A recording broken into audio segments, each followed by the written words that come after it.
Selamat pagi Ibu dosen dan teman-teman. Perkenalkan, nama saya Misma Nurlina Kune, NIM 212-3756-212. Kelas 5F, Akuntansi Sektor Publik. Di sini saya akan menjelaskan materi tentang akuntansi keuangan lanjutan. Di dalam materi itu saya akan membahas di bab 8 tentang kantor agen, kantor cabang, dan kantor pusat.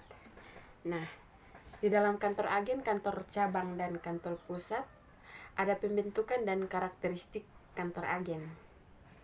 Perusahaan dalam melaksanakan usahanya semakin lama dapat semakin berkembang, sehingga kemungkinan untuk membuka daerah pemasaran yang baru semakin terbuka dan mendesak untuk dilaksanakan. Akibat adanya perluasan daerah pemasaran ini akan menimbulkan suatu masalah, yaitu bagaimana produk perusahaan dapat sampai ke tangan pembeli dengan cepat tanpa menimbulkan biaya angkut yang banyak dan memakan waktu yang lama. Di sini ada juga pengertian agen. Nah, agen merupakan subsistem dari perusahaan yang dibentuk dengan otonomi terbatas, berfungsi sebagai distributor dengan tugas utama untuk display barang, memasarkan, menerima order, mengirim barang kepada konsumen, menerima pembayaran dari konsumen, dan menagih piutang kepada konsumen. Agen dalam melakukan kegiatannya memperoleh fasilitas dari kantor pusat berupa uang tunai sebagai modal kerja bagi kantor agen. Oleh karena itu, pencatatan seperti pengelola kas kecil dengan sistem impreset. Bukti-bukti transaksi atas pemakaian modal kerja tersebut harus dikumpulkan oleh kantor agen, sebab laporan ke kantor pusat dibuat berdasarkan bukti-bukti yang dikumpulkan tersebut.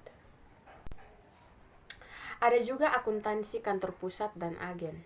Nah, di dalam akuntansi kantor pusat dan agen ada dua metode yang dapat digunakan oleh kantor pusat untuk mencatat kegiatan yang dilakukan oleh agen, yaitu yang pertama, laba atau rugi.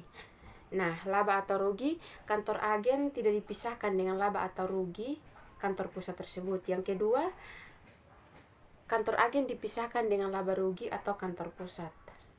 Nah, dalam metode pertama, pendapatan dan biaya kantor agen tidak dipisahkan dengan pendapatan dan biaya kantor pusat, sehingga tidak bisa diketahui laba atau rugi setiap kantor agen. Nah, kantor pusat hanya mengetahui laba atau rugi secara keseluruhan, atau kantor agen dan kantor pusat. Yang kedua, metode yang kedua, yaitu pendapatan dan biaya kantor agen dipisahkan dengan pendapatan dan biaya kantor pusat, sehingga bisa diketahui laba atau rugi setiap kantor agen. Jika metode ini digunakan, maka diperlakukan beberapa rekening. Beberapa rekening, yaitu rekening yang pertama, modal kerja kantor agen. Yang kedua, penjualan kantor agen. Yang ketiga, harga pokok penjualan kantor agen. Yang keempat, biaya pemasaran kantor agen. Yang kelima atau yang terakhir, biaya administrasi dan umum kantor agen. Baik, apabila kantor pusat memiliki kantor agen lebih dari satu, maka dapat digunakan salah satu cara dari dua cara berikut. Yang pertama, dari setiap rekening agen diberikan kode rekening tersendiri.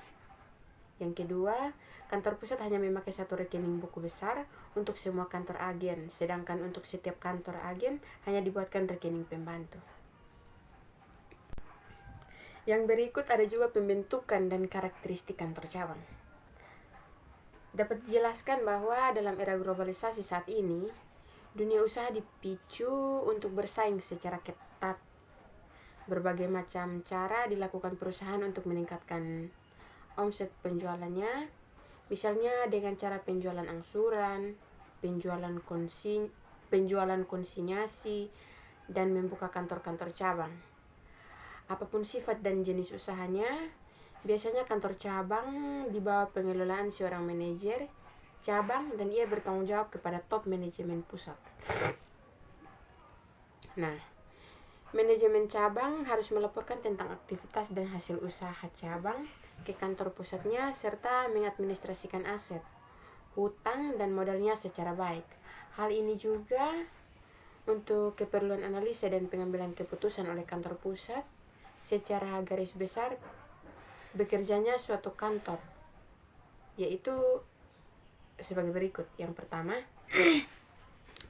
kantor cabang diberi modal kerja oleh kantor pusat, baik berupa uang tunai, barang dagangan maupun aset lainnya. Yang kedua, kantor cabang dapat membeli barang dagangan ke pihak luar untuk memenuhi permintaan langganan yang tidak dapat dipenuhi oleh kantor pusat. Yang ketiga, kantor cabang melakukan aktivitas penjualannya mulai dari usaha mendapatkan order, mengirimkan barang, membuat fakturnya, menagih piutang, dan menyimpan uangnya dalam rekening bank. Yang keempat atau yang terakhir, untuk memudahkan pelaksanaan pengendalian terhadap aktivitas kantor cabang, kadang-kadang kantor pusat membuat ketentuan-ketentuan yang sifatnya membatasi aktivitas kantor cabang. Nah, yang berikut ada juga sistem akuntansi untuk operasi kantor cabang. Sistem akuntansi terhadap aktivitas kantor cabang pada dasarnya ada 3 cara, yaitu yang pertama sistem sentralisasi, sistem desentralisasi, dan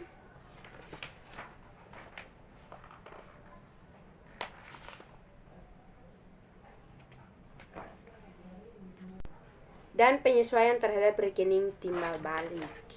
Nah, di dalam sistem sentralisasi atau sistem yang pertama, dalam sistem ini pembukuan terhadap transaksi-transaksi yang terjadi di kantor cabang semuanya dilakukan oleh kantor pusat. Dengan demikian, kantor cabang hanya mengumpulkan bukti-bukti transaksi saja, kemudian dikirim ke kantor pusat untuk dicatat dalam buku jurnal dan buku besar. Sistem ini biasanya dilakukan dalam rangkaian penghematan beban administrasi. Akan tetapi, jika bukti-bukti transaksi tersebut terlambat dikirim atau sampainya di kantor pusat terlambat, maka pembuatan laporan keadaan periodik yang dilakukan oleh kantor pusat menjadi terganggu. Sistem yang kedua, sistem desentralisasi. Dalam sistem ini, setiap kantor cabang melakukan pembukuan atas transaksi-transaksi yang terjadi pada kantor cabang yang bersangkutan secara lengkap seperti halnya pada perusahaan yang berdiri sendiri, kecuali bahwa kantor cabang tersebut tidak mempunyai modal sendiri. Nah, di dalam suatu rekening yang fungsinya sama dengan rekening modal bagi kantor cabang adalah rekening koran, kantor pusat atau home office account. Sedangkan suatu rekening yang fungsinya sama dengan rekening investasi kantor pusat kepada kantor cabang adalah rekening koran, kantor cabang atau brand office account. Pada setiap periode akuntansi, kantor cabang membuat laporan keuangan secara individual dan proses penyusunannya sama seperti pada perusahaan yang berdiri sendiri. Yang berikut ada juga penyesuaian terhadap rekening timbal balik. Kadang-kadang pada saat penyusunan laporan keuangan konsolidasi, saldo rekening koran kantor pusat dalam buku kantor cabang menunjukkan jumlah yang berbeda dengan saldo rekening koran kantor cabang dalam buku kantor pusat. Hal ini dapat terjadi karena transaksi tersebut yang telah dicatat oleh salah satu pihak belum dicatat oleh pihak yang lain.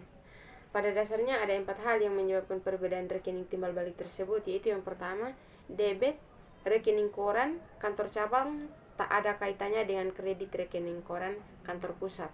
Yang kedua, kredit rekening koran kantor cabang tak ada kaitannya dengan debit rekening koran kantor pusat.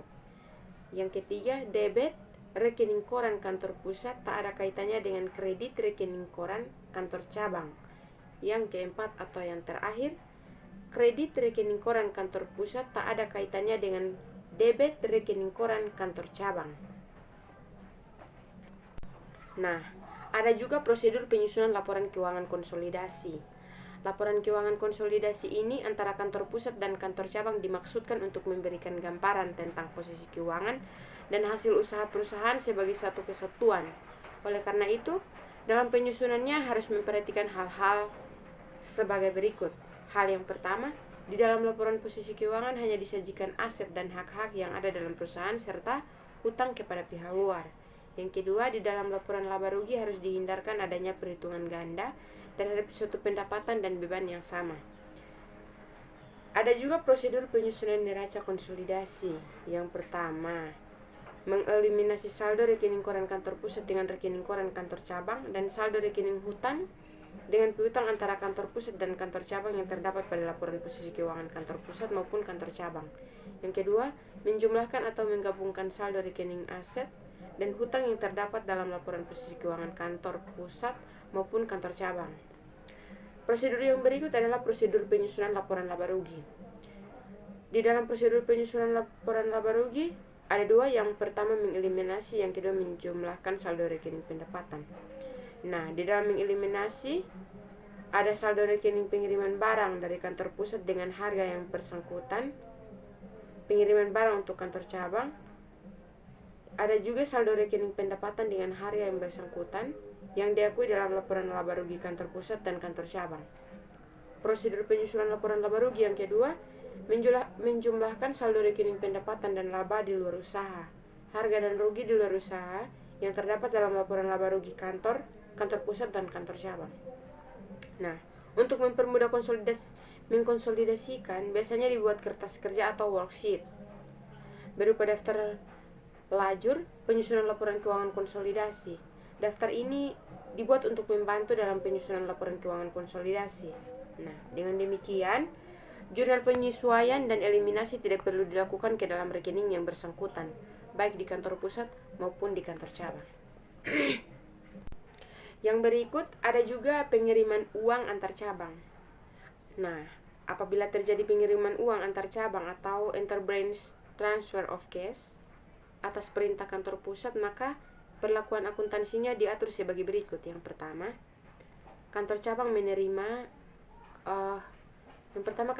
penerima akan mengkredit rekening koran kantor pusat. Yang kedua, kantor cabang pengirim akan mendebet rekening koran kantor pusat. Yang ketiga, kantor pusat membuat jurnal antar kantor cabang, yaitu mendebet kantor cabang penerima dan mengkredit kantor cabang pengirim. Yang berikut ada juga pengiriman barang antar cabang. Nah, pengiriman barang antar cabang apabila terjadi transaksi pengiriman barang antar cabang atau interbranch transfer of merchandise atas perintah kantor pusat, maka perlakuan terhadap ongkos pengiriman barang tersebut diatur sebagai berikut. Yang pertama, dihargakan kepada kantor cabang penerima barang tersebut jumlahnya maksimum sama dengan ongkos kirim dari kantor pusat ke kantor cabang pengirim. Yang kedua, apabila jumlahnya melebihi ongkos pengiriman dari kantor pusat, maka selisihnya diakui sebagai kerugian periode yang bersangkutan dan dicatat dalam rekening kelebihan ongkos pengiriman antar cabang. Nah, yang ketiga, apabila jumlahnya lebih rendah ongkos pengiriman dari kantor pusat, maka sejumlah ongkos pengiriman tersebut semuanya dibebankan kepada kantor cabang yang bersangkutan. Di dalam pengiriman barang antar cabang ada juga contoh, kita bisa lihat bersama. Ada transaksi, jurnalnya tentang di dalam menjurnal kantor pusat Surabaya, kantor cabang Malang, dan juga kantor cabang Bali. Di dalam pengiriman barang antar cabang, setelah contoh tersebut ada juga pengiriman barang dagangan ke kantor cabang dengan harga di atas harga pokoknya. Mungkin kita bisa lihat bersama bahwa kadang-kadang kantor pusat mengirimkan barangnya ke kantor cabang dengan harga di atas harga pokoknya.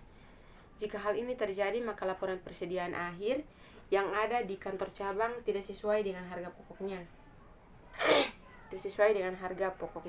Sehingga laporan posisi keuangan dan perhitungan laba rugi yang dilaporkannya tidak sesuai. Selisih yang terjadi antara harga pokok menurut kantor pusat dengan harga dalam faktur untuk kantor cabang ditampung dalam akun selisih kenaikan harga barang-barang cabang. Ya, kita bisa lihat bersama bahwa jika barang-barang dagangan tersebut telah laku dijual oleh kantor cabang, maka laba yang diakui oleh kantor pusat harus dikoreksi. Demikian juga terhadap akun SKHBC. Akun SKHBC ini akan dikoreksi secara proporsional dengan jumlah barang dagangan yang terjual, sehingga saldonya akan sama dengan kenaikan harga atas persediaan barang dagangannya yang masih ada di kantor cabang. Baik. Terima kasih teman-teman dan juga ibu dosen. Sekian dari hasil demikianlah hasil penyampaian materinya. Terima kasih, selamat siang.